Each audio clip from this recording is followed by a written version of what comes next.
أخت خولة من كندا. أهلا ومرحبا أخت خولة.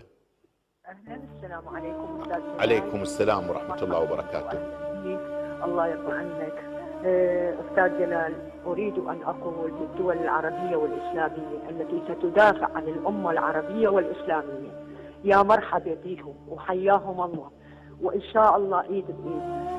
وقد سمعت أحد الأخوة يقول إن الإرهاب من السعودية، وأنا أقول له: أليس في السعودية قبل أسابيع وأشهر قد طالها الإرهاب بالتفجيرات؟ لماذا لم يصل الإرهاب إلى إيران وإسرائيل؟ كفانا تفرقة، كفانا تفرقة يا أمة العرب، يا أمة الإسلام. فقد أصبحنا بيد الفرس المجوس. كفانا. قالها شارون مرة، شارون اللعين قالها مرة: لن نستطيع أن نغلب العرب لأنهم مسلحين بالإيمان.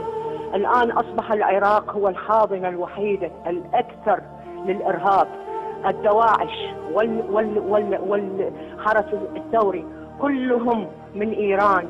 الرجاء على كل من يسمع كلامي من العرب، من كافة الدول العربية والإسلامية ومن العراق بالأخص: انظروا إلى ما أصبح إليه العراق. أصبح الجوع والفقر والمرض والتهجير. كلنا يجب أن نكون يدا بيد مع التحالف الإسلامي العربي. الكل ندعوهم إلى المشاركة، وأول من يبتدئ به هو العراق. انقذوا العراق وأهل العراق، انقذوا سوريا، انقذوا اليمن، انقذوا فلسطين، انقذوا لبنان، انقذوا البحرين، انقذوا الدول العربية.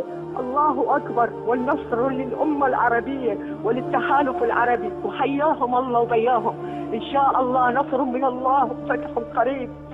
إن شاء الله نصر من الله وفتح قريب. إن شاء الله نصر من الله وفتح قريب. إن شاء الله نصر من الله وفتح قريب.